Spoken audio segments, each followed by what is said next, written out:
All right. Oops. I don't think I can use my controller yet. English. Yes. Confirm. No.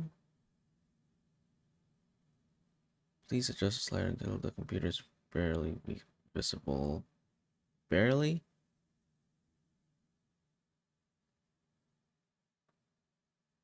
Uh, is that good?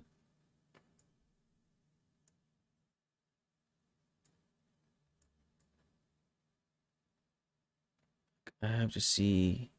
Okay. Just right. Okay. I think that's good. Enter the current time. Is the game starting already?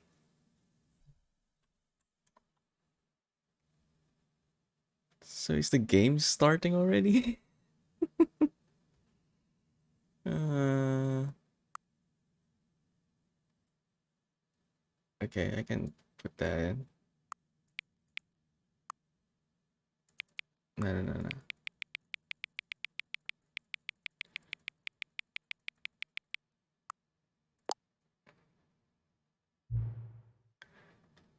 Accessibility settings can be accessed from the main menu.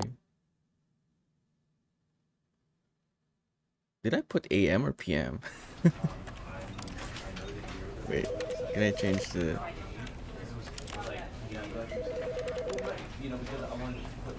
Can I? Oh, I can use my controller now. Okay, good.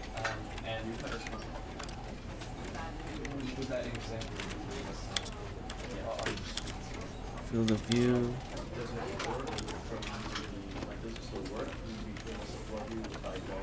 One-handed walking.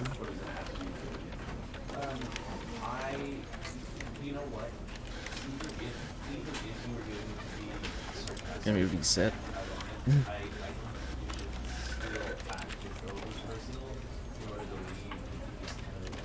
Okay.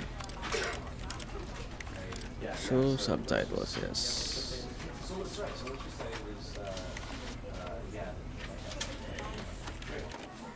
Okay. I guess I'll put it down a bit.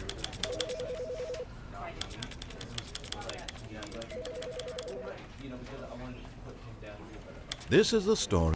This is the story of a man named Stanley. This is the story of a man named Stanley.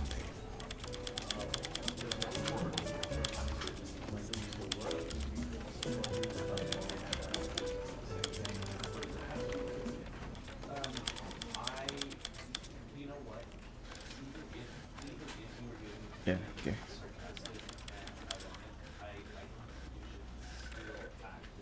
Yep, I think that's good. This is the highest.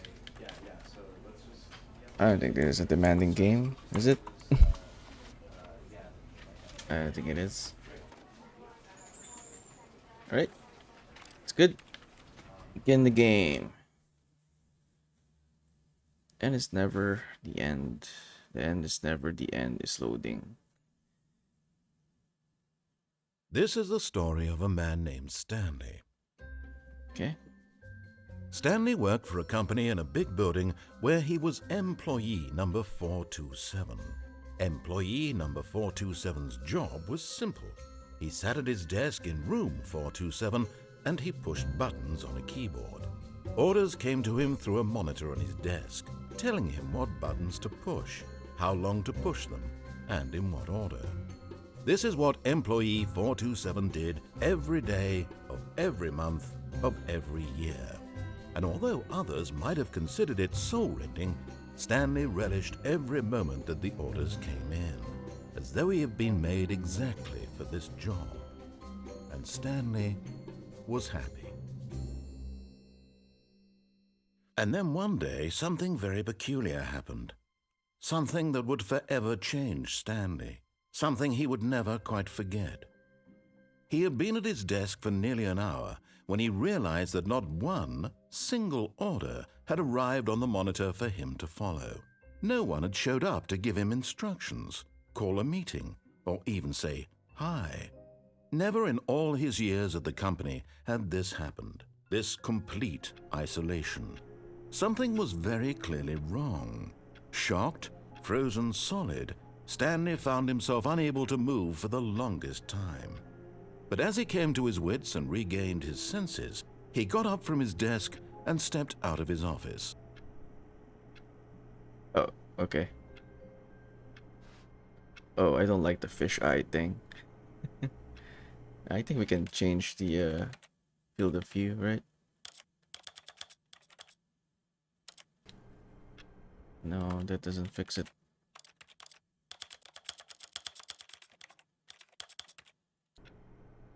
Oh, that kind of fixes it.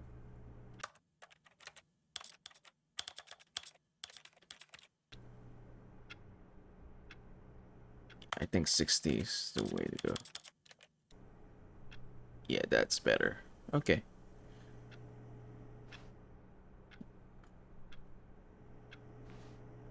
Do I just step out?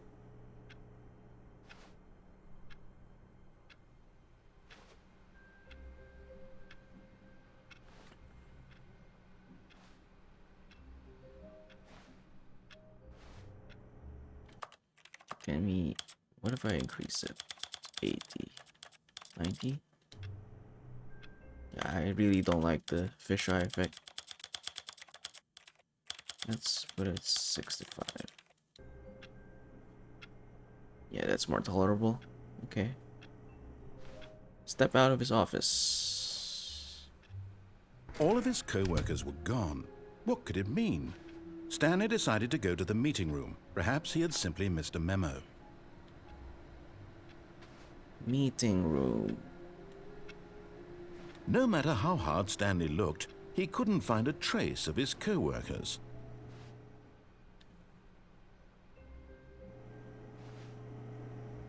Okay, where is the meeting room? Do I have a map or anything? Nope. Oh, okay, we have a crouch button. Wonder what that's for. Probably some stealth. Okay. Meeting room. I'm just gonna go straight.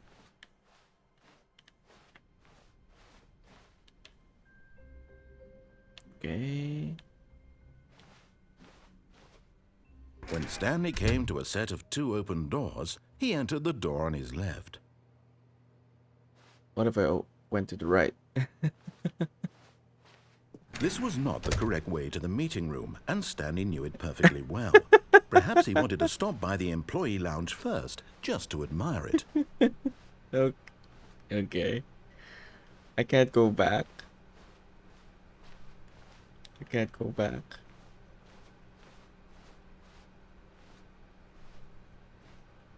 Okay. Employee lounge.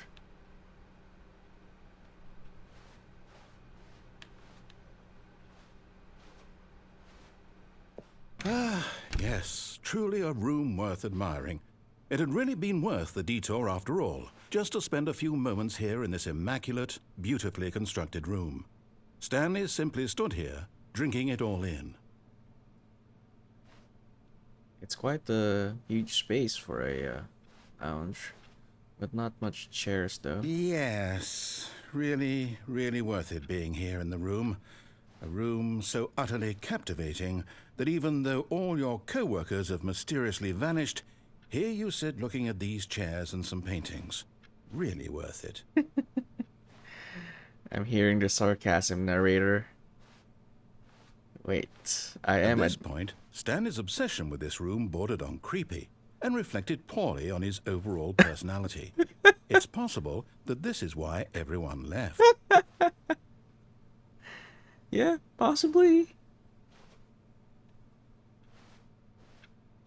Stanley sat around waiting for more dialogue, but when a long time had passed and there was no more, he decided that the game was trying to send him a message. Okay, I'll wait. Because you said it, I'll wait for more dialogue.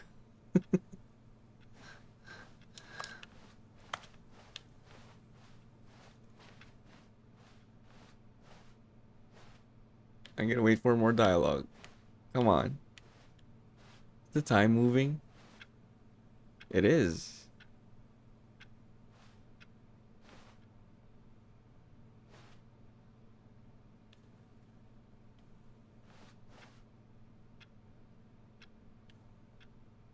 Okay, there really isn't. No. There really isn't any more dialogue. Okay. But at last, he'd had enough of the amazing room and took the first open door on his left to get back to business. First door open to the left. Okay, let's listen this time. And so he detoured through the maintenance section, walked straight ahead to the opposite door, and got back on track.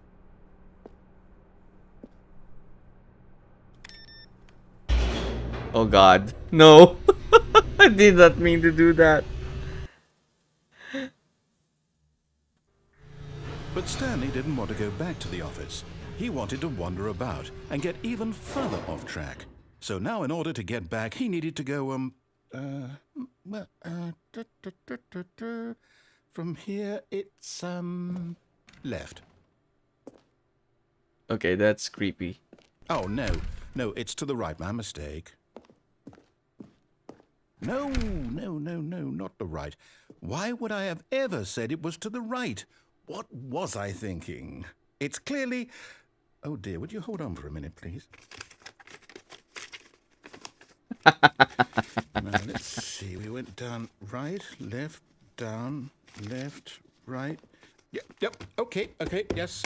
I've got it now. This story is absolutely, definitely this way.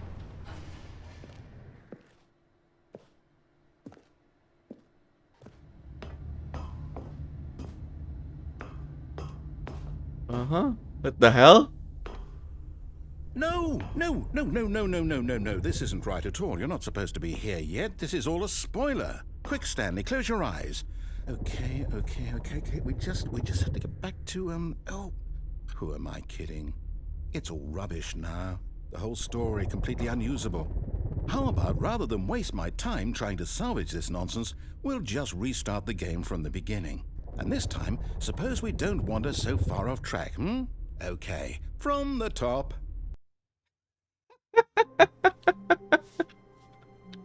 Okay, fine. All of his co-workers were gone. What could it mean? Stanley decided to go to the meeting room. Perhaps he had simply missed a memo. Can I still go to the lounge though? When Stanley... Wait, what? No, I restarted. I swear, I definitely restarted the game over, completely fresh. Everything should be... Okay. Oh, did something change? Stanley, did you change anything when we were back in that room with all the monitors? Did you move the story somewhere or... Hold on. Why am I asking you? I'm the one who wrote the story. It was right here just a minute ago. I know for sure that it's here somewhere. Okay, then. It's an adventure.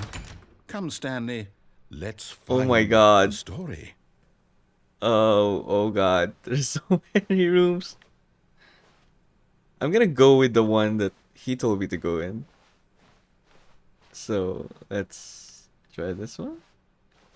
This is the maze? Oh, it's just the same door. Okay, let's just go straight here.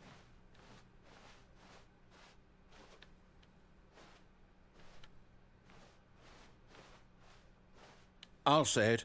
This is the worst adventure I've ever been on. I can promise you there definitely was a story here before. Do we need to restart the game again? Yes, Well, please. I find it unlikely that we'll ever progress by starting over and over again, but it's got to be better than this. Okay, let's give it a shot. Why not?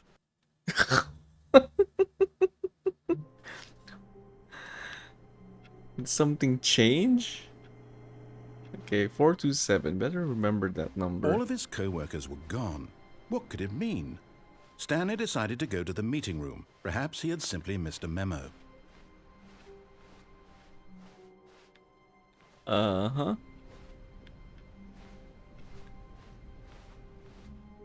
Okay, now the door's gone. Okay, yep, it's worse. I might be remembering this wrong. It's possible the story is back where we just came from. Why don't we go back the other direction and see if we missed anything?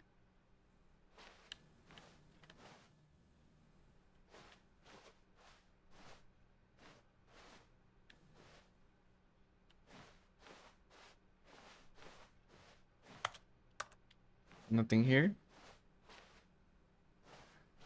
Not gonna say anything? Okay.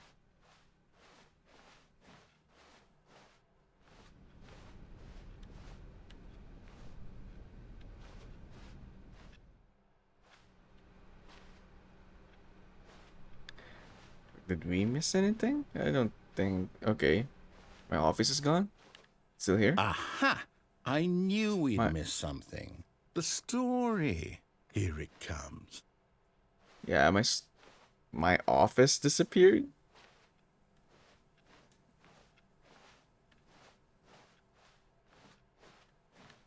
Okay. Now that's impossible. No, wait. Never mind. Not the story.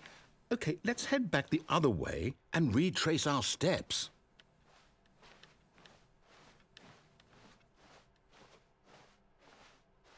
Yeah, we're in a different area now. Now this... Well, I'll be honest, I don't recognize this place at all. Is this the story? I don't think so. I can't quite recall, but I believe my story took place in an office building. Is that correct? Do you remember, Stanley? Well, do you know what? Since I've completely forgotten what we were supposed to be doing, how about this?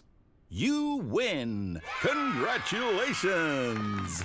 I know you put in a lot of hard work, and it really paid off, so good job. Oh, no. No, I don't feel right about this at all. We both know you didn't put in any actual work for that win. Some people win fair and square, and this was not one of those situations. Okay, I'm getting weirded out by whatever this place is. I don't care what might happen this time. I have to restart. Okay, the Stanley Parable. All right, I've got a solution. This time, to make sure we don't get lost, I've employed the help of the Stanley Parable Adventure Line. Just follow the line. How simple is that? Did something change? Okay. I'll follow the line. Now it's just tempting me to go there. Okay, fine. Let's follow the line. Let's be good people. You see, the line knows where the story is. It's over in this direction. Onward, Stanley, to destiny. Though, here's a thought. Wouldn't wherever we end up be our destination, even if there's no story there? Or to put it another way, is the story of no destination still a story? Simply by the act of moving forward, are we implying a journey such that a destination is inevitably conjured into being via the very manifestation of the nature of life itself? Okay, Stanley, I need to follow this train of thought for a minute. Just stick with me. Now, we can both agree that the nature of existence is in fact a byproduct of one's subjective experience of that existence, right? Okay. Yeah. Now, if my experience of your existence rests inside of your subjective experience of this office, is this office, in fact, the skeleton of my own relative experiential mental subjective construct? Whoa. Hang on. You lost me there. Weird back there? Well, I'd like to apologize. Not sure where I was going with all that. You know what? I think what we need right now is a bit of music to lighten the mood.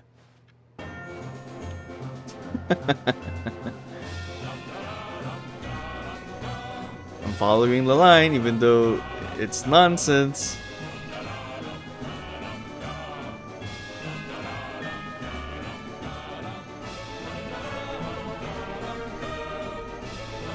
It's still the same time. Time's not moving. Is it moving? Oh, wait.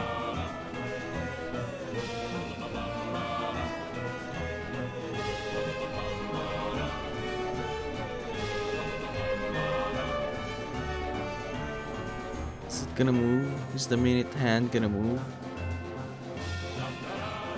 It is not moving.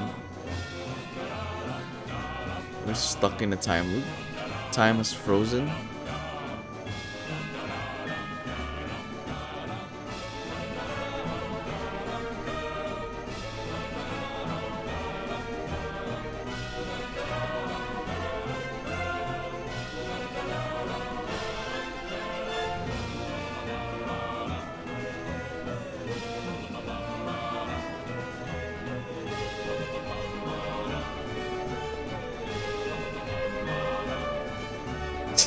This is getting ridiculous.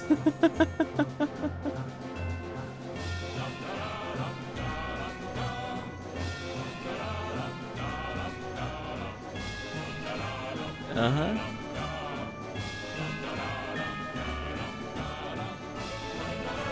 Wait, cut the music.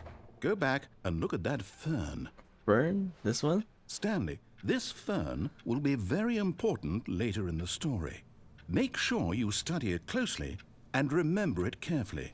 You won't want to miss anything. This fern, right? Okay. It's green. It's...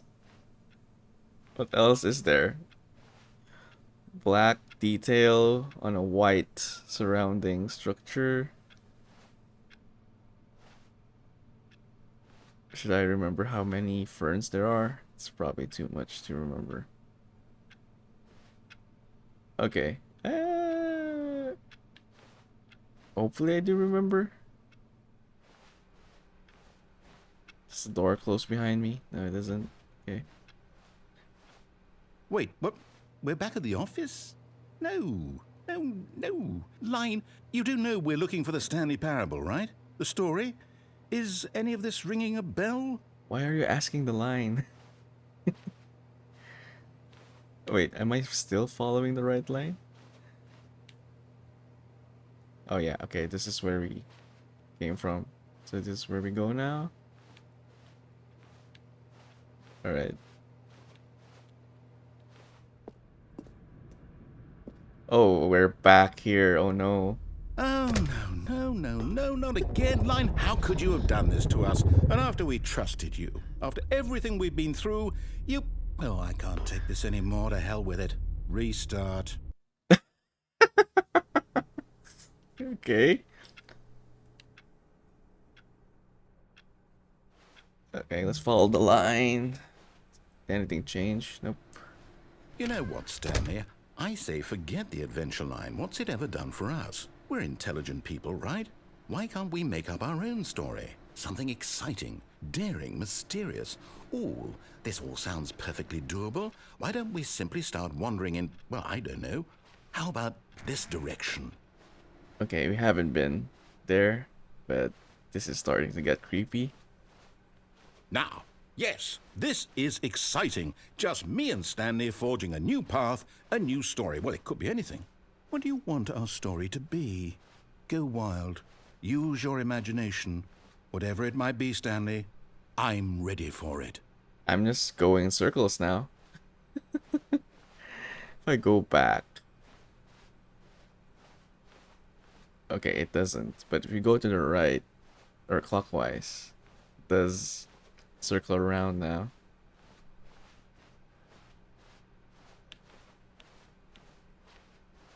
This is trippy. Oh, no, not you again. Stanley, I'd also like to veto the line from having any role in our awesome new story. No lines or monitor rooms. Just don't acknowledge it, and we should be fine. So don't follow the line this time. Hey, Raven. Lurking. Thanks for the lurk, man. Have you ever played this game?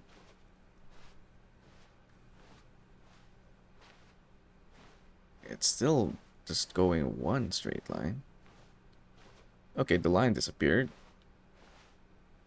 Okay. I'm just gonna go here. Where's that line leading to?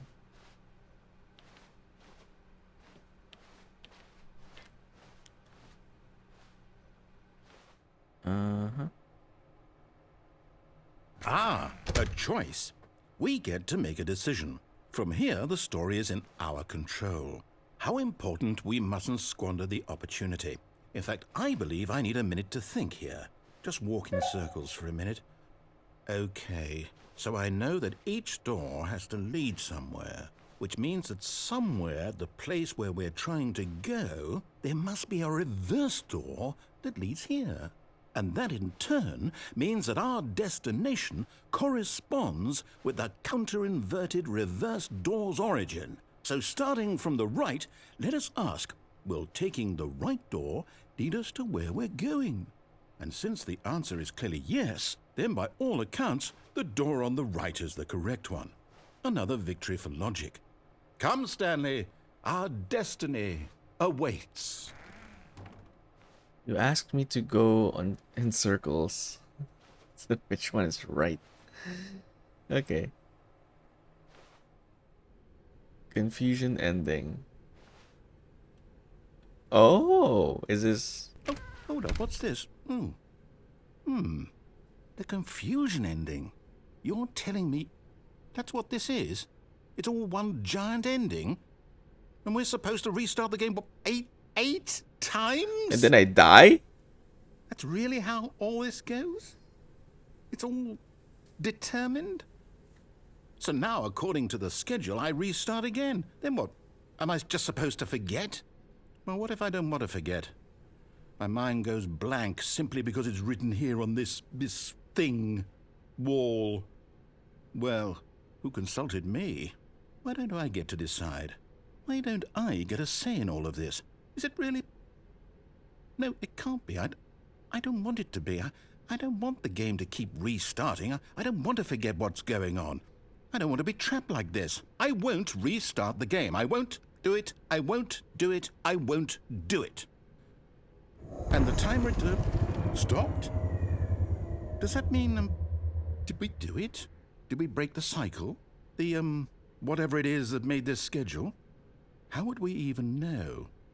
Will someone come for us? Will something happen? So, okay. I guess now we just wait. You know, I suppose in some way that this is a kind of story, wouldn't you agree? I'm not quite sure if we're in the destination or the journey, though they're always saying that life is about the journey and not the destination, so I hope that's where we are right now. We'll find out, won't we? Eventually. Well, in the meantime, if you... Okay. It's still reloaded. Oh no. I didn't even memorize what it said. It said that the narrator would disappear though. Or... all of his co-workers were gone. Oh no. What could it mean? He Stanley decided to go to the meeting room. Perhaps he had simply missed a memo. He forgot that we restarted. Oh no. Okay, so it's really happening.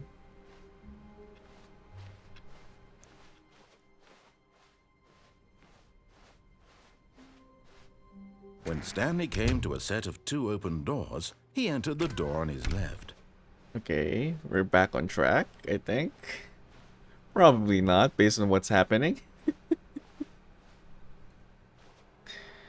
Yet there was not a single person here either. Feeling a wave of disbelief, Stanley decided to go up to his boss's office, hoping he might find an answer there. How to solve a dispute with a coworker? Ball up inside you, take it out passive aggressively. Yep, that's pretty much how corporate works.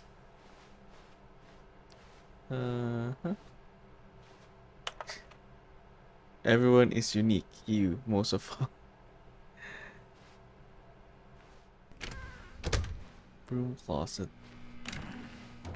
Oh, didn't expect to open that. Stanley stepped into the broom closet, but there was nothing here, so he turned around and got back on track.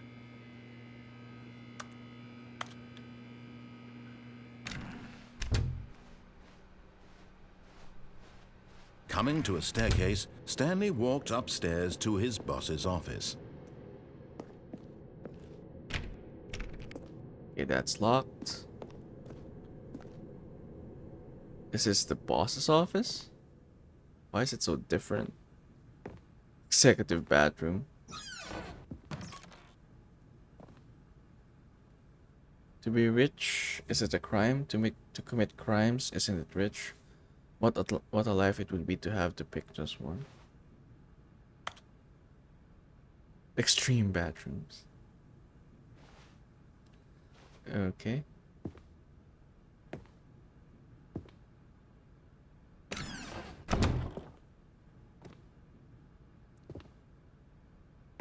No one's here. Can I open this? Oh no! Is that a panda? Business strategy. That is bad.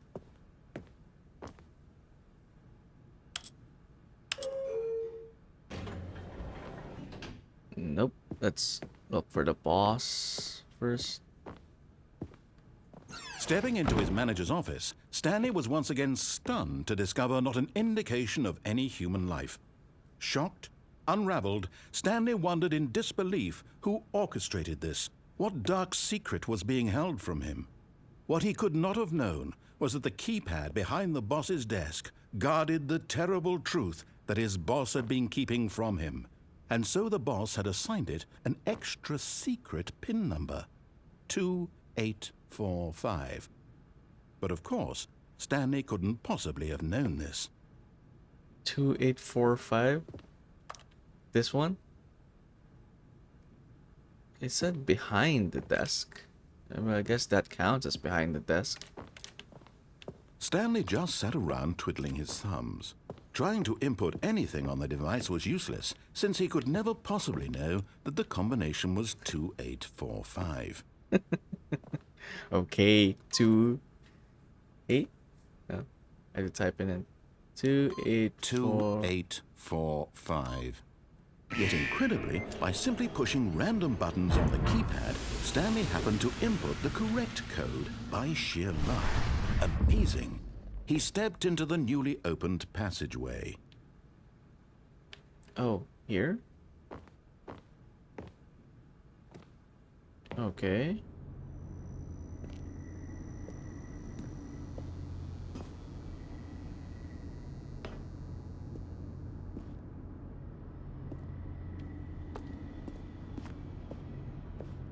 Uh-huh. How do I... Isn't that like a gap? Okay.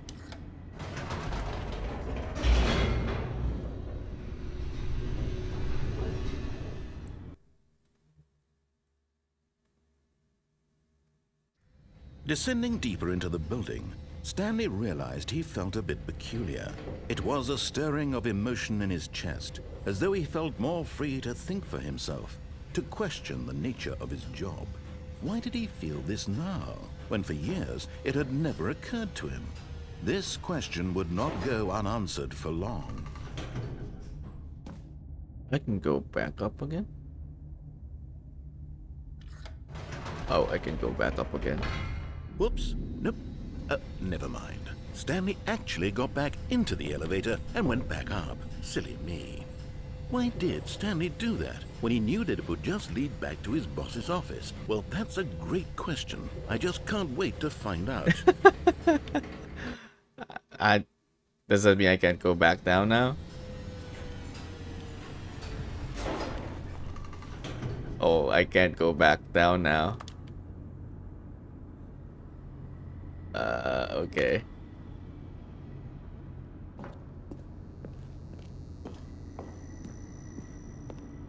Here we are, Stanley. It's your boss's office. Exactly the way it was before you got onto the elevator. It's still just exactly what it is. What a decision you've made to come up here and look at the office again. This has fleshed out the plot of the story in new and fascinating ways I could have never anticipated. It's that keen eye for storytelling that you have, an incisive rapid fire of critical plot points, one after the other, weaving a rich tapestry of uncompromising narrative. Wow! I'm bolted to the edge of my seat. Okay, I get your point. Sure, let's go down. Incredible. Now he's getting back into the elevator and going down again. Ladies and gentlemen, how does he keep coming up with all of this? Okay.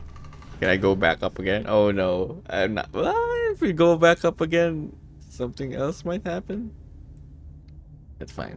Surely this time Stanley will walk forward into the spooky corridor, won't he? Stanley walked straight ahead through the large door that read Mind Control Facility. Escape.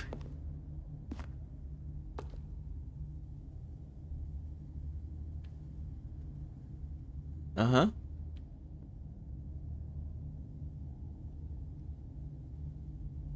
I'm torn. Okay, fine. Let's just check this out.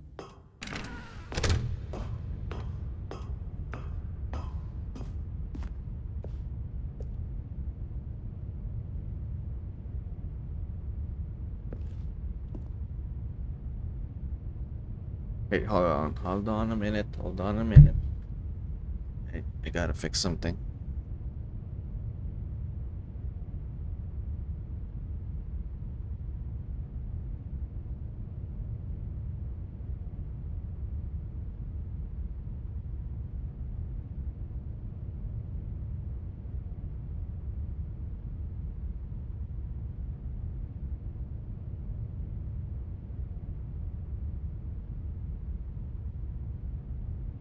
Okay. Sorry about that. Alright. The narrator hasn't said anything since then.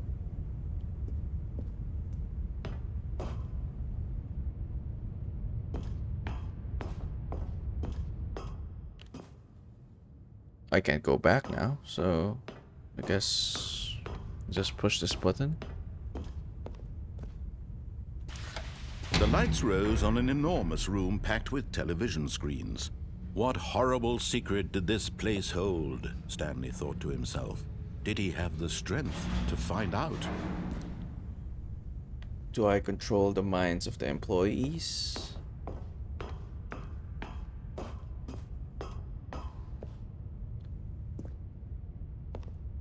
Uh-huh.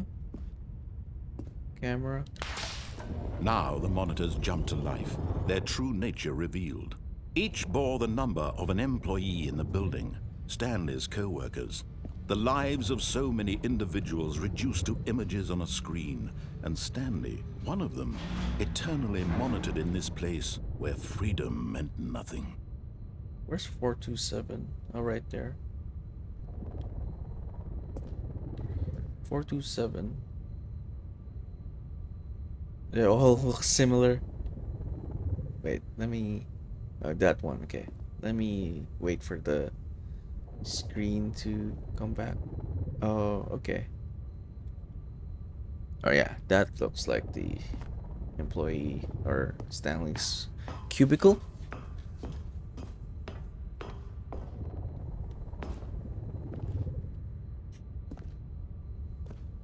Go back up.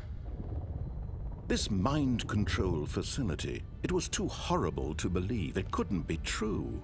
Had Stanley really been under someone's control all this time? Was this the only reason he was happy with his boring job? That his emotions had been manipulated to accept it blindly? Uh-huh.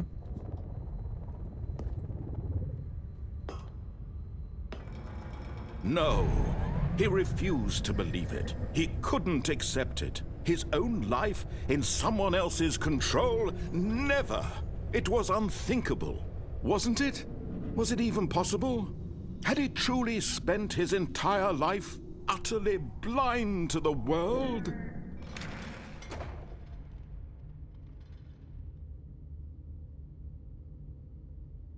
Okay. But here was the proof. The heart of the operation. Controls labeled with emotions. Happy, or sad, or content. Walking, eating, working. All of it monitored and commanded from this very place. And as the cold reality of his past began to sink in, Stanley decided that this machinery would never again exert its terrible power over another human life. For he would dismantle the controls once and for all. He knows how to do that?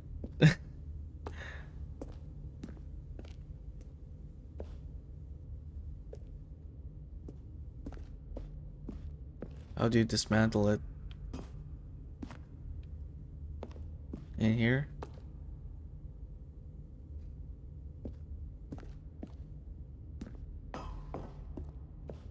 What happens if we go down here? That's a weird area. Can we push the buttons?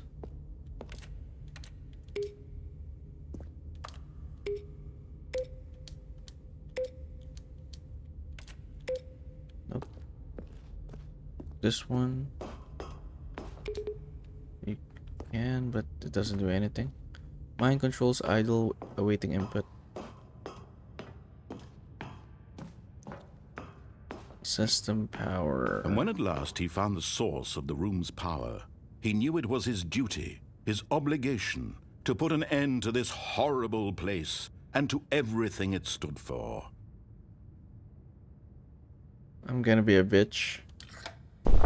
Oh, Stanley, you didn't just activate the controls, did you? After they kept you enslaved all these years, you go and you try to take control of the machine for yourself? Is that what you wanted? Control?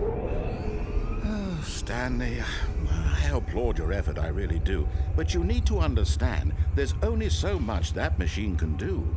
You were supposed to let it go, turn the controls off, and leave. If you want to throw my story off track, you're going to have to do much better than that. I'm afraid you don't have nearly the power you think you do. For example, and I believe you'll find this pertinent, Stanley suddenly realized he had just initiated the network's emergency detonation system. In the event that this machine is activated without proper DNA identification, nuclear detonators are said to explode, eliminating the entire complex. How long until detonation then? Let's say, 2 minutes. Ah, now this is making things a little more fun, isn't it, Stanley? It's your time to shine. You are the star. It's your story now. Shape it to your heart's desires. Oh, this is much better than what I had in mind. What a shame we have so little time left to enjoy it. Mere moments until the bomb goes off. But what precious moments each one of them is. More time to talk about you, about me, where we're going, what all this means. I barely know where to start. What's that? You'd like to know where your co-workers are? A moment of solace before you're obliterated? All right, I'm in a good mood. You're gonna die anyway. I'll tell you exactly what happened to them. I erased them. I turned off the machine. I set you free. Of course, that was merely in this instance of the story. Sometimes when I tell it, I simply let you sit there in your office forever, pushing buttons endlessly and then dying alone. Other times, I let the office sink into the ground, swallowing everyone inside, or I let it burn to a crisp. I have to say this, though, this version of events has been rather amusing. Watching you try to make sense of everything and take back the control wrested away from you, it's quite rich. I almost hate to see it go. But I'm sure whatever I come up with on the next go-around will be even better. My goodness, only 34 seconds left. But I'm enjoying this so much. You know what? To hell with it. I'm going to put some extra time on the clock, why not? These are precious additional seconds, Stanley. Time doesn't grow on trees. Oh dear me, what's the matter, Stanley? Is it that you have no idea where you're going or what you're supposed to be doing right now? Yes. Or did you just assume when you saw that timer that something in this room was capable of turning it off? I mean, look at you. Running from button to button, screen to screen, clicking on every little thing in this room.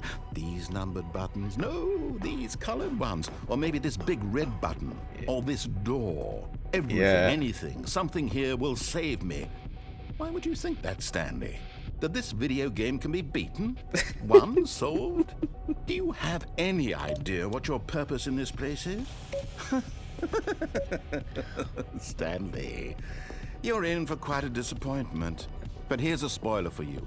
That timer isn't a catalyst to keep the action moving along. It's just seconds ticking away to your death. Oh. You're only still playing instead of watching a cutscene because I want to watch you for every moment that you're powerless. To see you made humble. This is not a challenge. It's a tragedy. You wanted to control this world, that's fine. But I'm going to destroy it first, so you can't. Oh god, what am I supposed to do? Take a look at the clock, Stanley. That's 30 seconds you have left to struggle. 30 seconds until a big boom and then nothing. No ending here, just you being blown to pieces. Am I supposed to Will press you that cling number? desperately to your frail life, or will you let it go peacefully? Another choice. Make it count, or don't. It's all the same to me, all a part of the joke. And believe me, I will be laughing at every second of your inevitable life from the moment we fade in until the moment I say, happily ever up. Is that the end? Did I die? Did we win?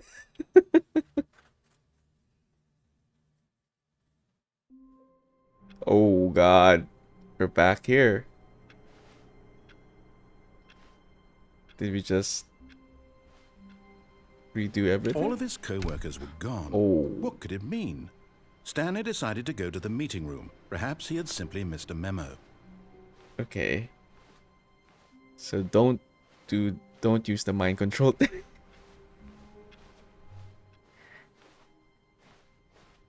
It's the same thing. Okay. When Stanley came to a set of 2 open doors, he entered the door on his left.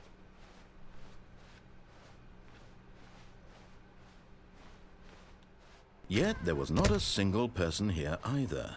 Feeling a wave of disbelief, Stanley decided to go up to his boss's office, hoping he might find an answer there. Coming to a staircase, Stanley walked upstairs to his boss's office. Okay.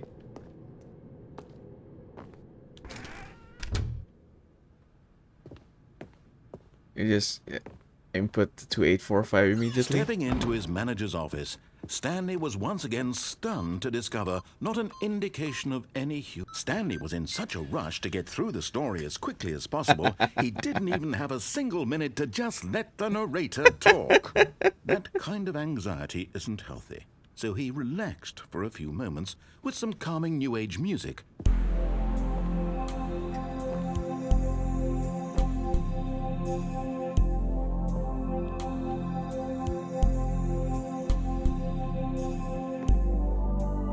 Feeling soothed and rejuvenated, Stanley calmly walked forward into the opened passageway.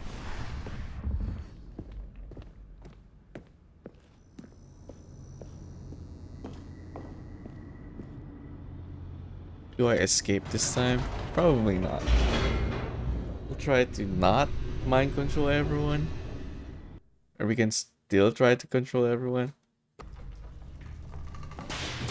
I hope it's not the same ending. Maybe it won't be.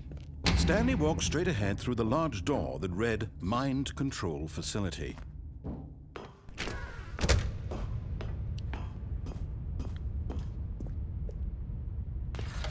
The lights rose on an enormous room packed with television screens. What horrible secret did this place hold? Stanley thought to himself. Did he have the strength to find out?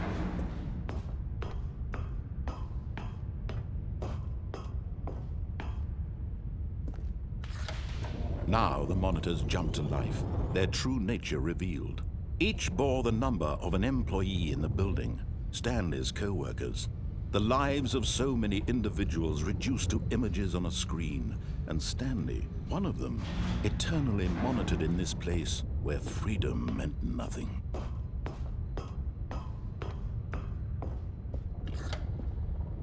This mind control facility, it was too horrible to believe. It couldn't be true.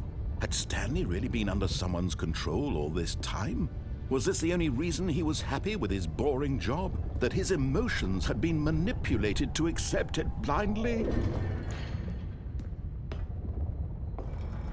No, he refused to believe it. He couldn't accept it. His own life in someone else's control? Never! It was unthinkable, wasn't it? Was it even possible? Had he truly spent his entire life utterly blind to the world? But here was the proof. The heart of the operation. Controls labeled with emotions. Happy, or sad, or content. Walking, eating, working. All of it monitored and commanded from this very place.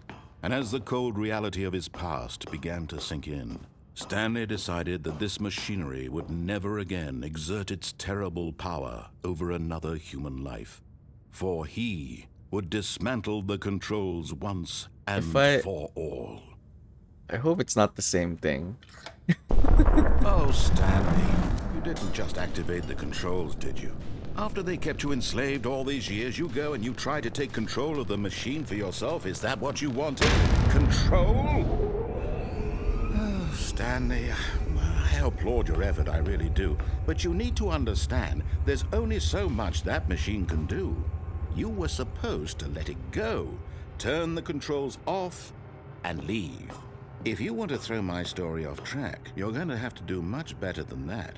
I'm afraid you don't have nearly the power you think you do. For example, and I believe you'll find this pertinent, Stanley suddenly realized he had just initiated the network's emergency detonation system. In the event that this machine is activated without proper DNA identification, nuclear detonators are said to explode, eliminating the entire complex. How long until detonation then? Let's say, 2 minutes. Okay.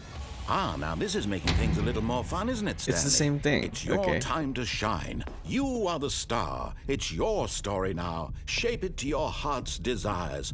Oh, this is much better than what I had in mind. What a shame we have so little time left to enjoy it.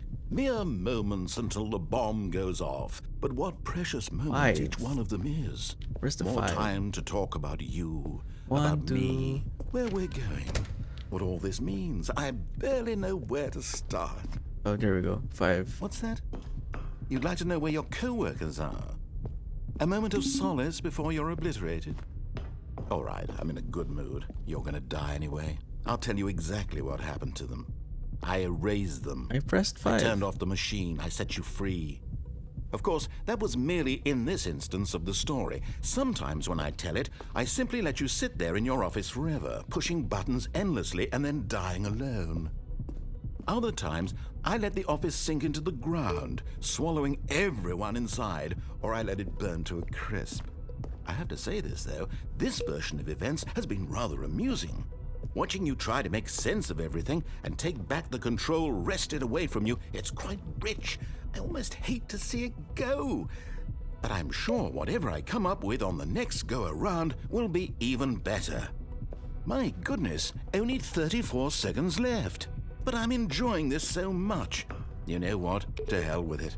I'm going to put some extra time on the clock, why not? These are precious additional seconds, Stanley. Time doesn't grow on trees. Oh dear me, what's the matter, Stanley? Is Green. it that you have no idea where you're going or what you're supposed to be doing right now? Or did you just assume when you saw that timer that something in this room was capable of turning it off? I mean, look at you. Running from button to button, screen to screen, clicking on every little thing in this room. These numbered buttons, no, these colored ones. Or maybe this big red button, or this door. Everything, anything, something here will save me. Why would you think that, Stanley? That this video game can be beaten? Won? Solved? Fine. Do you have any idea what your purpose in this place is? But you No. really believe there's an answer? How many times will you replay this bit, looking desperately for a solution? 10? 100? 1,000? I look forward to finding out and to watching the bomb go off each time you fail. Oh, so it does Just you and recognize. me and the retching explosion of fire and metal over and over and over. It does for all of recognize that I did eternity. this for the And second time. Stanley died again. And Stanley died again. And Stanley died again. Take a look at the clock, Stanley. That's 30 seconds you have left to struggle. 30 goodbye. seconds until a big boom and then nothing. No ending. Goodbye, Just 427. you being blown to pieces. Will you cling desperately to your frail life, or will you let it go peacefully? Another choice. Make it count. Okay. Or don't. It's all the same to me. All a part of the I'll make joke. it go And peacefully. believe me, I will be laughing at every second of your inevitable life from the moment we fade in until the moment I say happily ever up. Is it going to loop back?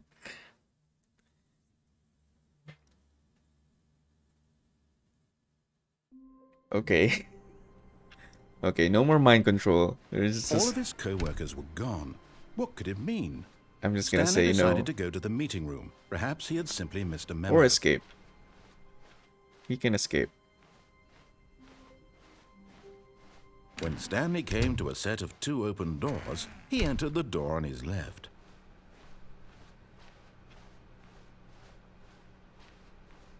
Yet there was not a single person here either. Or I Feeling a could- wave of disbelief, Stanley decided to go up to his boss's office. Coming to a staircase, Stanley walked upstairs to his boss's office. I could go down. We can try that later.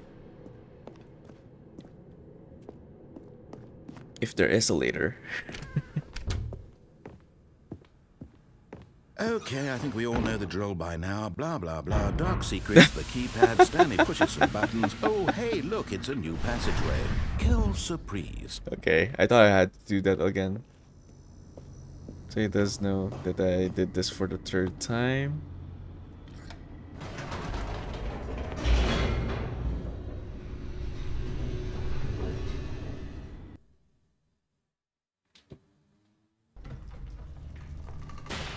Maybe if I press the yes Stanley button. walked straight ahead through the large door that read Mind Control Facility.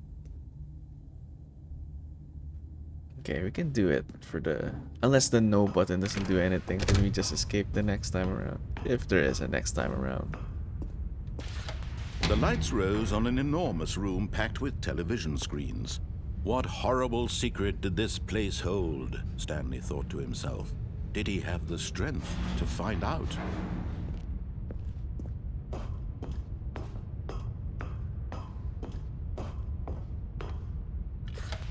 Now the monitors jumped to life, their true nature revealed. Each bore the number of an employee in the building, Stanley's co-workers. The lives of so many individuals reduced to images on a screen, and Stanley, one of them, eternally monitored in this place where freedom meant nothing. This reminds me of Monsters Inc. With all the numbers. This mind control facility, it was too horrible to believe. It couldn't be true. Had Stanley really been under someone's control all this time? Was this the only reason he was happy with his boring job? That his emotions had been manipulated to accept it blindly? No, he refused to believe it. He couldn't accept it. His own life in someone else's control? Never!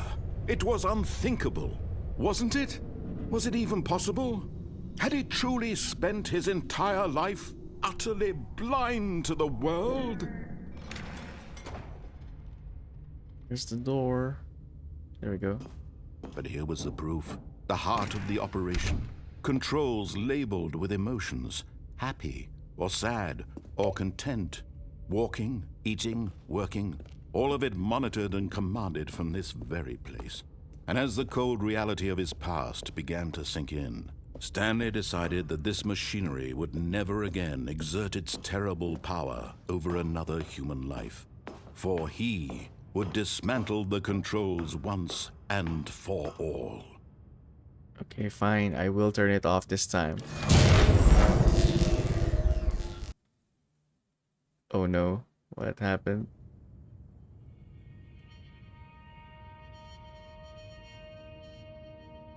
Was that one possible ending? Blackness and a rising chill of uncertainty. Was it over? Yes. He had won. He had defeated the machine, unshackled himself from someone else's command. Freedom was mere moments away. And yet, even as the immense door slowly opened, Stanley reflected on how many puzzles still lay unsolved. Where had his co-workers gone? How had he been freed from the machine's grasp? What other mysteries did this strange building hold?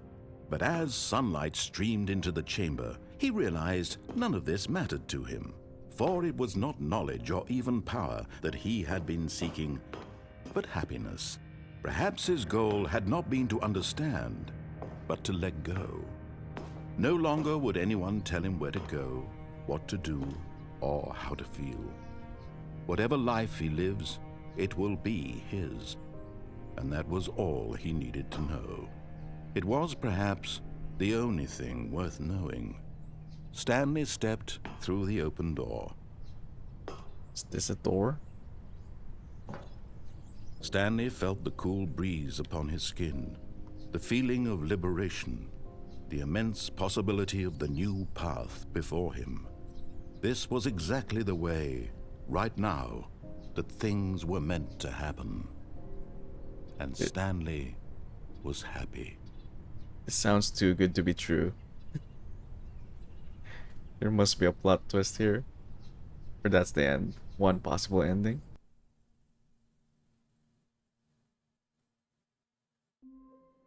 Okay. Or is this a new game or are we back in the same spot? All of his co-workers were gone. What could it mean? Stanley decided to go to the meeting room. Perhaps he had simply missed a memo. There is some music now, I think.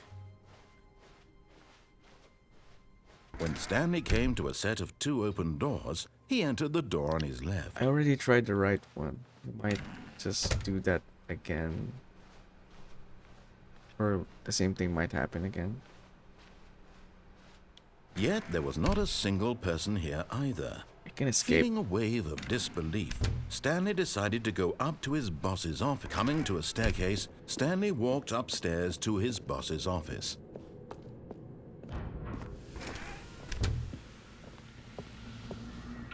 Here's the door, just go. Okay, it keeps track. It keeps track. You can try to escape now.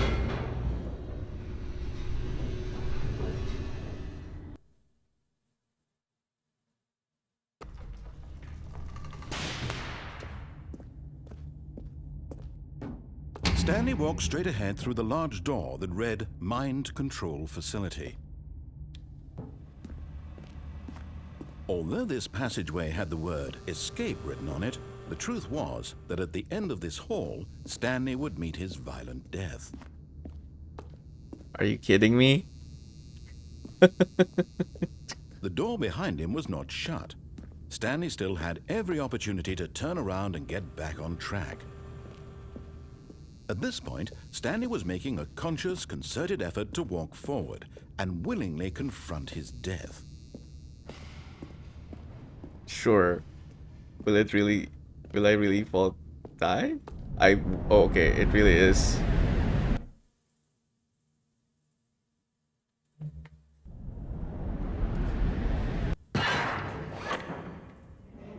Okay, I didn't die. As the machine whirred into motion and Stanley was inched closer and closer to his demise, he reflected that his life had been of no consequence whatsoever. Stanley can't see the bigger picture. He doesn't know the real story, trapped forever in his narrow vision of what this world is. Perhaps his death was of no great loss, like plucking the eyeballs from a blind man. And so he resigned and willingly accepted this violent end to his brief and shallow life. Hey! No! Stanley. No! No! This is some final destination. Oh, no? "Farewell, Stanley," cried the narrator, as Stanley was led helplessly into the enormous metal jaws. In a single visceral instant, Stanley was obliterated as the machine crushed every bone in his body, killing him instantly. Uh-huh. Why did the narrator change? Stanley Parable. And yet it would be just a few minutes before Stanley would restart the game, back in his office, as alive as ever. What exactly did the narrator think he was going to accomplish? Uh-huh. When every path you can walk has been created for you long in advance, death becomes meaningless, making life the same. Do you see now? Do you see that Stanley was already dead from the moment he hit start? Okay. That sort of makes sense in this context.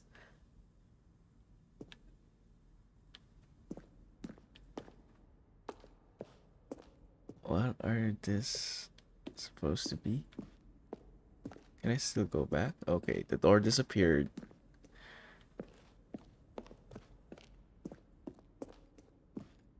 Oh, that's the credits. Okay.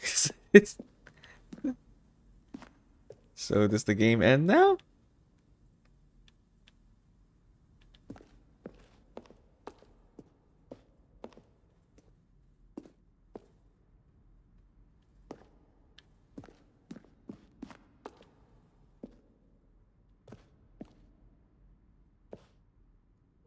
Early in development, we designed an ending where Stanley would end up on a battlefield fighting aliens.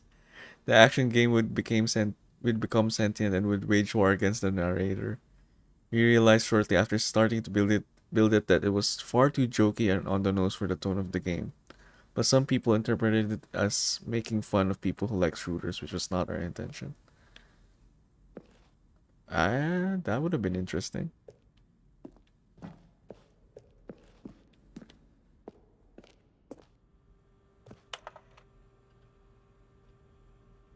Are you gay? Wait, why does it stop there?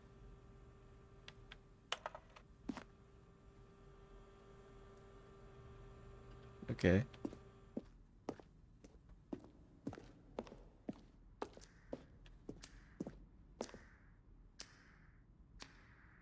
There's an apartment timer? In a previous version of the choice leading to the... Oh, I don't want to read that. There's a different ending. Okay. Oh, are these all the possible choices? No, no, no. We can try that on our own.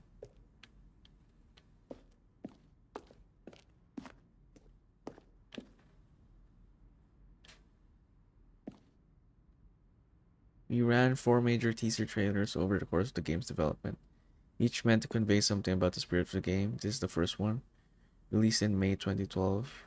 It features a series of broken rooms, the voice of the narrator informing viewers that he is preparing a new version of the Stanley Parable. Let's just reach the end of this room. Game is now paused. Begin the game again. Resume the game.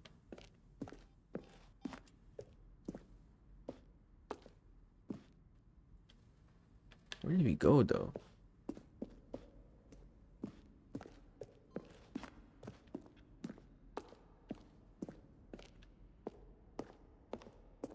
Okay, this is the beginning.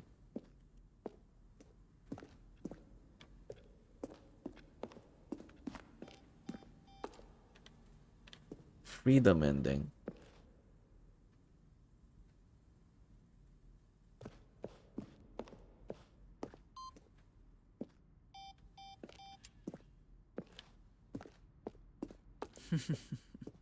Oh, look at these two. How they wish to destroy one another. How they wish to control one another. How they both wish to be free. Both? Are you talking about the player and Stanley or the narrator? Can you see? Can you see how much they need one another? No, perhaps not. Sometimes these things cannot be seen. But listen to me. You can still save these two. You can stop the program before they both fail.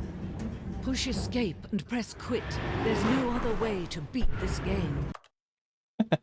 As long as you move forward, you'll be walking someone else's path. Stop now and it'll be your only true choice. Whatever you do, choose it. Don't let time choose for you. Don't let... Okay. So I really needed to quit. Will I respawn in the office? Okay. All of his co-workers were gone. What could it mean? Okay, Stanley decided to go to the meeting room. Perhaps he had simply missed a memo. We've done escape, we've done the mind control. We haven't gone down. Okay, we can go down the stairs. When Stanley came to a set of 2 open doors, he entered the door on his left.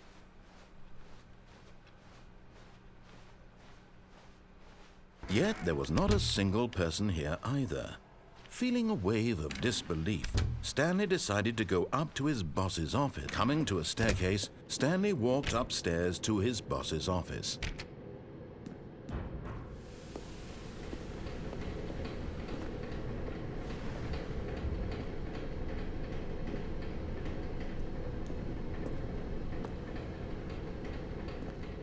But Stanley just couldn't do it. He Hmm. considered the possibility of facing his boss, admitting he had left his post during work hours. He might be fired for that. And in such a competitive economy, why had he taken that risk? All because he believed everyone had vanished? His boss would think he was crazy. And then something occurred to Stanley. Maybe, he thought to himself, maybe I am crazy. All of my co-workers blinking mysteriously out of existence in a single moment for no reason at all? None of it made any logical sense. And as Stanley pondered this, he began to make other strange observations. For example, why couldn't he see his feet when he looked down? Why did doors close automatically behind him wherever he went? And for that matter, these rooms were starting to look pretty familiar. Were they simply repeating? No, Stanley said to himself, this is all too strange. This can't be real. And at last, he came to the conclusion that had been on the tip of his tongue. He just hadn't found the words for it. I'm dreaming, he yelled. This is all a dream. Oh, what a relief Stanley felt to have finally found an answer, an explanation. His co-workers weren't actually gone. He wasn't going to lose his job. He wasn't crazy after all. And he thought to himself, I suppose I'll wake up soon. I'll have to go back to my boring real-life job pushing buttons. I may as well enjoy this while I'm still lucid. So he imagined himself flying and began to gently float above the ground. Then he imagined himself soaring through space on a magical starfield, and it too appeared. It was so much fun, and Stanley marveled that he had still not woken up. How was he remaining so lucid? And then perhaps the strangest question of them all entered Stanley's head. One he was amazed he hadn't asked himself sooner. Why is there a voice in my head dictating everything that I'm doing and thinking? Now the voice was describing itself being considered by Stanley, who found it particularly strange. I'm dreaming about a voice describing me, thinking about how it's describing my thoughts, he thought. And while he thought it all very odd and wondered if this voice spoke to all people in their dreams, the truth was that, of course, this was not a dream. How could it be? Was Stanley simply deceiving himself, believing that if he's asleep he doesn't have to take responsibility for himself? Stanley is as awake right now as he's ever been in his life. Now, hearing the voice speak these words was quite a shock to Stanley. After all, he knew for certain, beyond a doubt, that this was in fact a dream. Did the voice not see him float and make the magical stars just a moment ago? How else would the voice explain all that? This voice was a part of himself too. Surely, if he could just... He would prove it. He would prove that he was in control, that this was a dream. So he closed his eyes gently, and he invited himself to wake up. He felt the cool weight of the blanket on his skin, the press of the mattress on his back, the fresh air of a world outside this one. Let me wake up, he thought to himself. I'm through with this dream. I wish it to be over. Let me go back to my job. Let me continue pushing the buttons. Please, it's all I want. I want my apartment and my wife and my job. All I want is my life exactly the way it's always been. My life is normal. I am normal. Everything will be fine. I am okay. Still here. Okay. Stanley began screaming.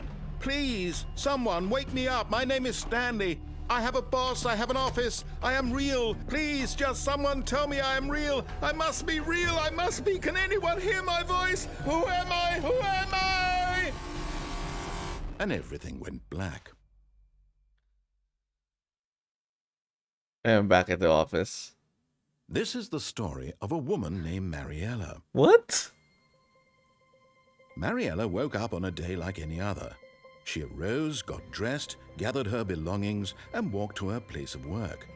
But on this particular day, her walk was interrupted by the body of a man who had stumbled through town talking and screaming to himself, and then collapsed dead on the sidewalk.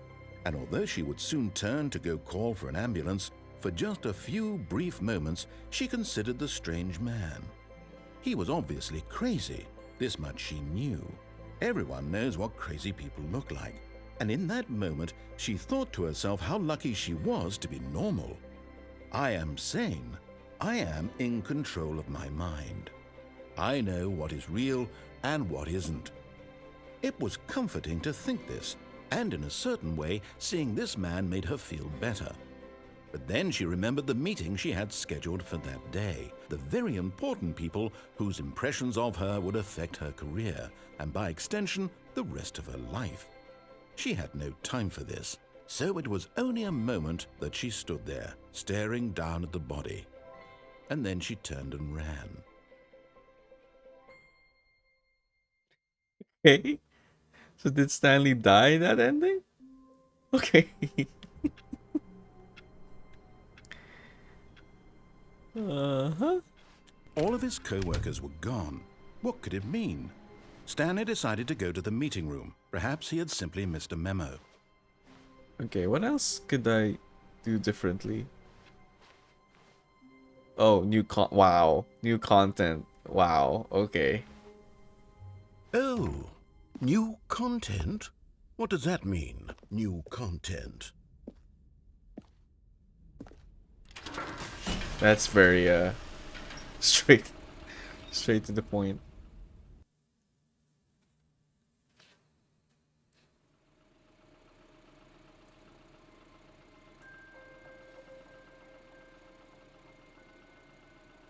Hello, and thank you for playing the Stanley Parable Ultra Deluxe. As you may know, the Stanley Parable was a video game released in 2013 on home computers. After receiving critical and commercial success, it was expanded upon in 2022 with the Stanley Parable Ultra Deluxe, a reimagining of the game for consoles and home computers. The Stanley Parable Ultra Deluxe features exciting new content that broadens and expands the world of the Stanley Parable, delighting audiences the world over. Please, step inside and see what thrilling new adventures await in the Stanley Parable Ultra Deluxe. Oh, well, this sounds delightful. I'm very excited to see the thrilling new Ultra Deluxe content. Okay, so I guess this is exclusively content made for the Okay, so far this it's version. an elevator. Nothing special yet, but I'm sure it's just the beginning of a mesmerizing adventure. Uh-huh. Is it broken? What's going on here? Should we be moving somewhere or... Oh, there we go. All right, finally, at long last, it's on to the new content. I've never been more ready. Let's do it. And then we're gonna be back in the office. I can already see it. Just back in the office. I have to say, initial impressions of Stanley Parable Ultra Deluxe, mostly tedious. It's as if Oh, okay. Let's see the content. Give me the content, Stanley.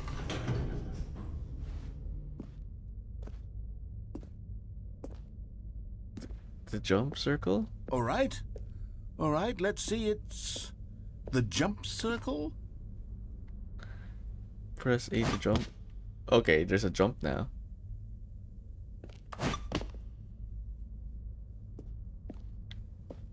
I have to jump 34 times.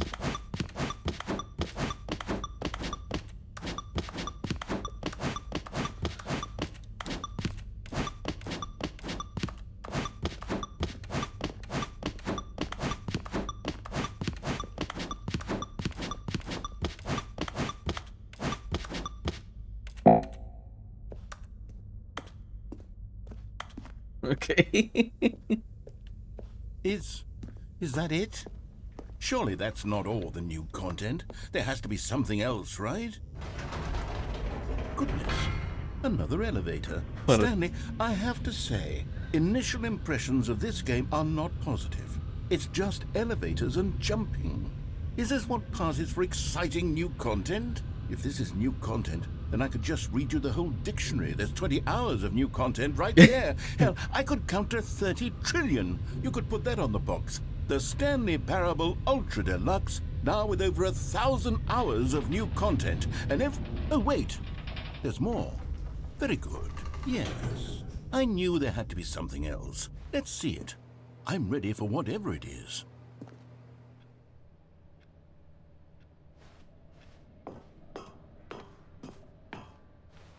Thank you for enjoying the new content. That's it? Oh, you've got to be kidding me. You see, Stanley? This is what happens when greedy video game developers with no respect for their fan base rush a cheap expansion to market for no reason other than to make an easy dollar. And don't get me started on the level of craftsmanship that's gone into it. In fact, I'm looking right now at the game's achievements, and it's hard to believe one of them actually says, "Test achievement, please ignore." What quality assurance department signed off on this? I'm infuriated and I'm offended, and I intend to find these people on Twitter and hold them personally accountable. It's my fault, Stanley. I built up too much anticipation around the new content, I'm afraid. It could never have lived up to such expectations. If you're still with me, why don't we just reset the game and we'll try to get back to what the Stanley Parable is really about. No frills, no gimmicks. Just you and me having a great time together like always. What do you say, friend? I don't have a choice in the matter. Oh, this is not the same place.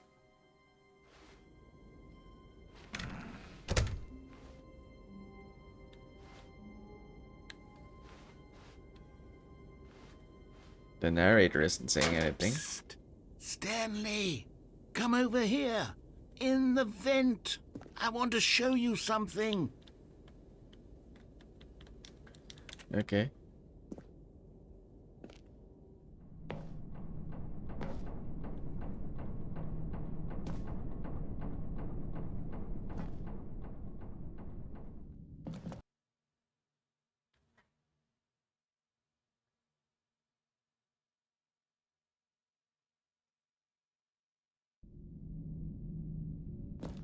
Okay, you remember how cheap and unsatisfying the new Ultra Deluxe content turned out to be? Well, it got me thinking about the past and how much better the Stanley Parable used to be.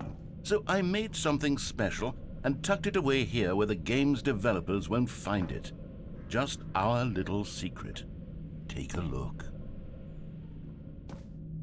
Uh-huh.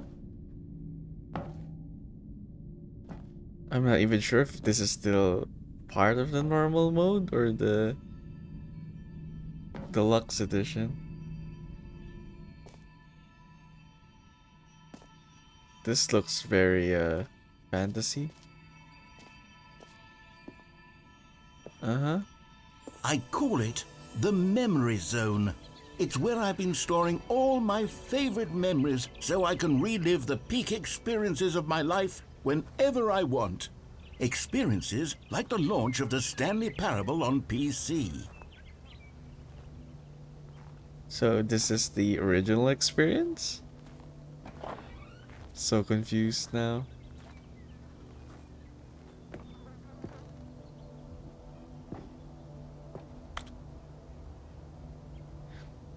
It's a nice looking house though. You see, Stanley, doesn't the memory zone remind you of how wonderful Stanley Parable was before it was sullied with a cheap re-release? Remember back in October of 2013 when the game originally launched? Back then, video games had integrity. Back then, it all meant something. Oh, the waste. I wouldn't know. It's the first time I'm playing it. Okay. Basically, it's like a memorial.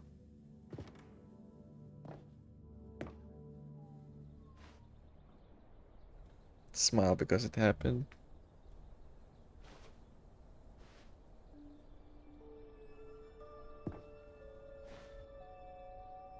Unachievable. It is impossible to get this achievement. Don't play for 5 years. Really? Don't play for 5 years? That's a long time.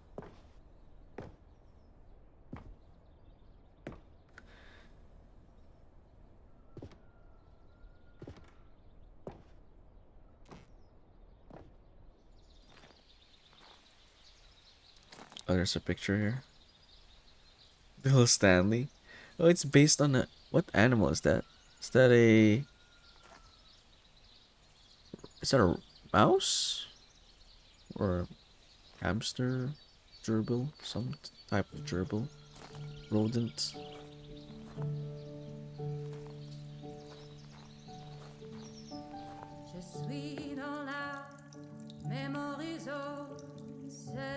And over here is where I keep reviews of the Stanley Parable. Like this stunning triumph of games journalism, 10 out of 10 from Destructoid.com. James Stephanie Sterling writes, and I quote, "Where so many games that aspire to be more than games end up less than any form of art, Stanley Parable strives and then succeeds to be every game ever created."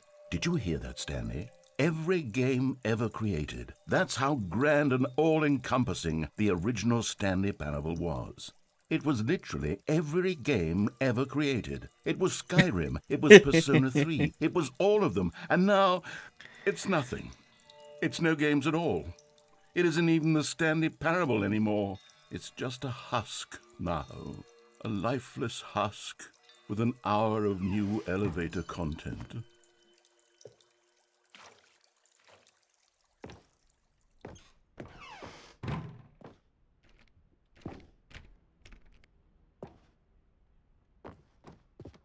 Okay, why make a stairway to a maintenance door if it's not gonna be relevant?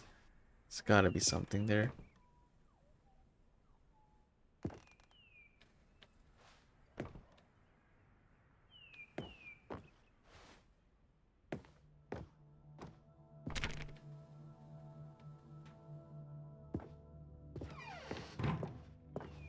Here's another moving passage, this time from GameSpot.com. The Stanley Parable is both a richly stimulating commentary on the nature of choice in games and one that offers some of the most enjoyable, surprising, and rewarding choices I've ever been confronted with in a game. 9 out of 10. Don't you get it, Stanley? The game was perfect. It didn't need anything else. It didn't need new content. It just needed to be left alone, to spend the rest of time collecting dust in the hallowed hall of beloved video game memories. Mm-hmm.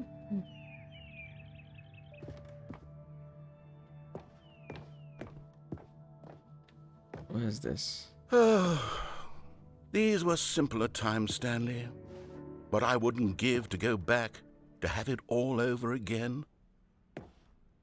Oh, now the maintenance is open? Okay. Wait, hang on. I don't recall this part of the memory zone before. What's this? What's down here?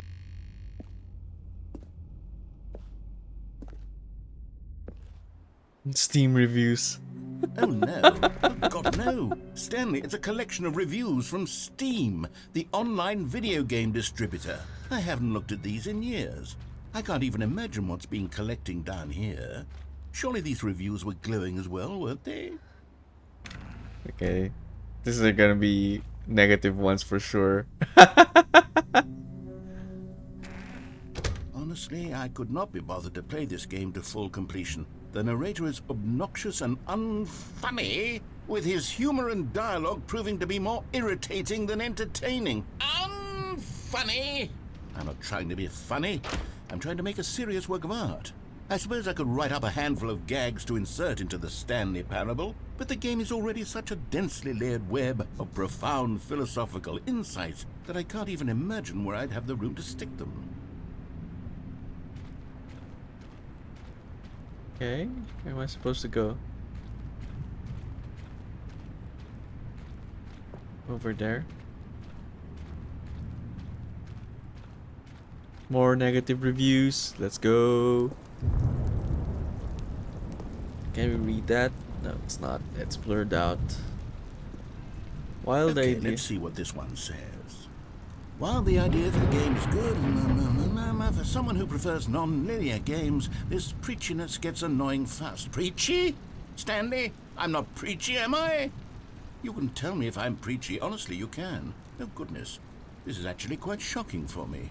Well, to be honest, I had always thought of the game's dialogue as being rather terse to begin with. You can't know how much fluff I cut from the game to get it to feel as light and airy as it... Well, I always thought it did. But maybe it wasn't. Oh dear. What an awful memory to have to hold on to. These black marks on my otherwise unimpeachable track record. Now I this... feel like a failure. Like I let these people down.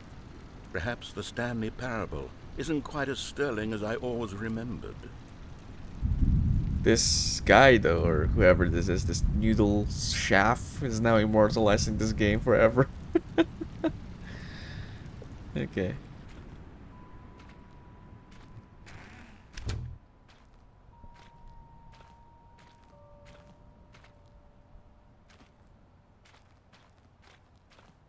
More reviews.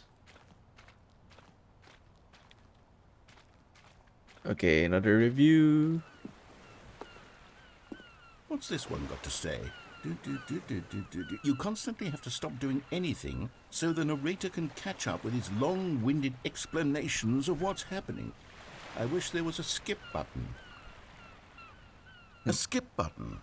Well, Okay, nine. yes. Yes, I think we can do that. If I'm truly too preachy, then maybe letting you skip ahead for just a moment, surely it couldn't hurt. Not if it means we can strike these negative reviews from the record. Only positive reviews of the Stanley Parable. That's my motto today, and it's always been my motto. I'd do anything for the customer, Stanley. Yes, a skip button we shall have. So how do we use this skip button?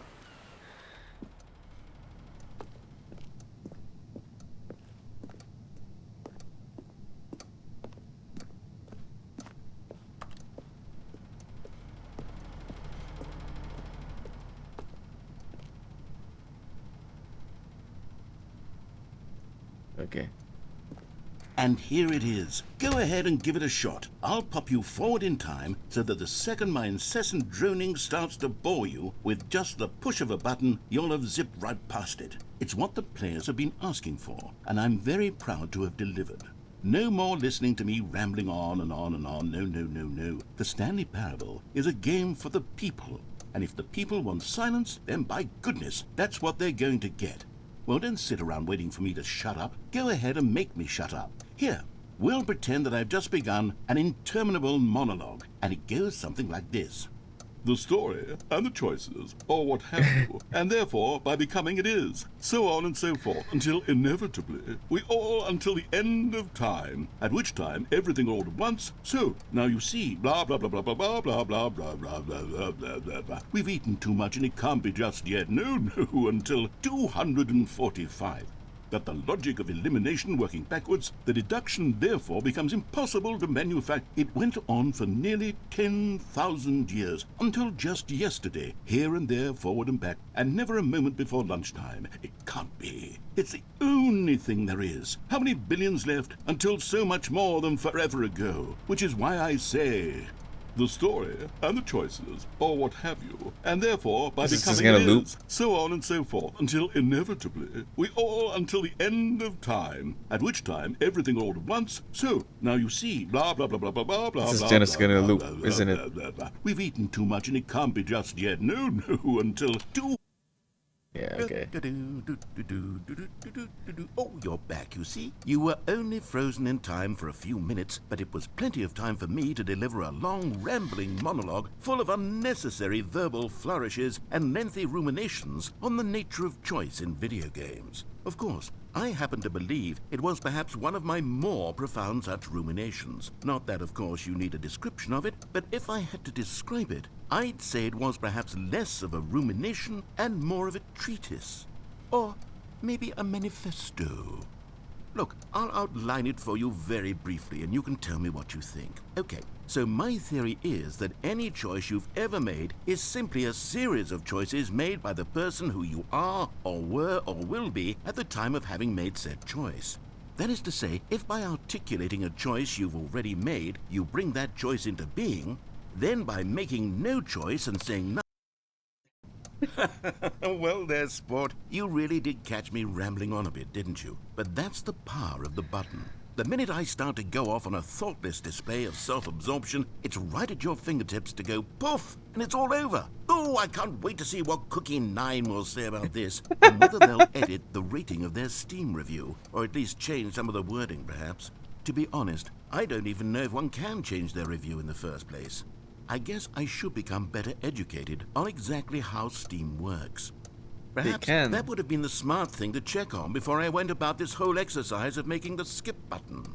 Although I have to imagine that after seeing this exciting new technology at work, surely whoever it is runs Steam will instantly run out and implement a new feature to make it possible to edit one's review. You can Mainly because edit of this it. very situation. Yes, I think that's quite likely.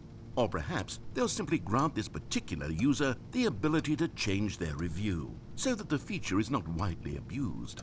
Look, I would even be okay with Steam altering this particular review so that it reads as something more beneficial. Something along the lines of, this game is the best game. Let me start over. How about this? From the ashes of depravity rises the phoenix of quality. How else to describe the Stanley Parable Ultra Deluxe? Such a revolutionary step forward in the lineage of one of the most beloved video game properties of all time, the additions and changes made to this expansion will surely resonate in the annals of the history of all media ever made. It is perhaps true to say that no mistakes are forever etched in stone, for the stone into which the Stanley Parable was carved has itself been transmuted, offering a message of hope to those who have ever erred in their judgment. You are not beyond redemption. You may change. Yeah, that's a Okay, ramble. welcome back, Stanley. Now, I should say that the amount of time the button has been skipping through is becoming longer and longer. That last one was, well, I want to say maybe 30, 45 minutes? It's not unendurable by any... Stanley, please don't push the button again. It's been 12 hours. You've just been frozen there. I don't know why the skips are getting longer, but they're... Oh, Stanley, you're back. You're back. Oh, my goodness. I have someone to talk to again. Stanley, I think it's been a week. Or 2 weeks.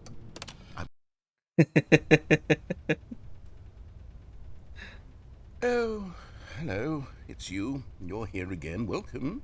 I have had time to think about you and about us and about everything we've been through. I've had so much time. I stopped keeping track after a year. Have you ever sat down in one place and not moved for one entire year? Let me describe it for you. To begin with, there is only regret.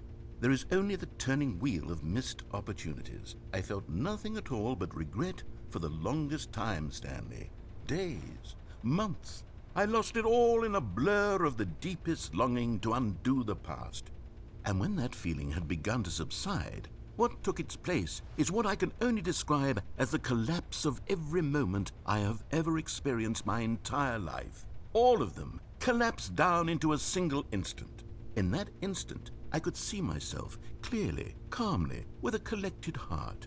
It was an impossibly rich wellspring of both delight and disgust simultaneously. I was consumed by it. I could do nothing but wallow in it for what felt like an eternity, for what I now know was... Okay, this is now just intentional rambling.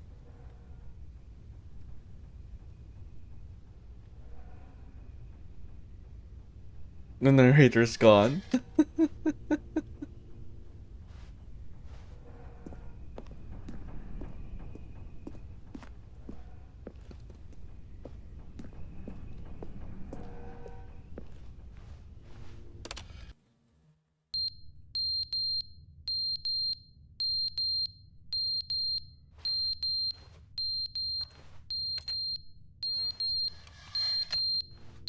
What is that?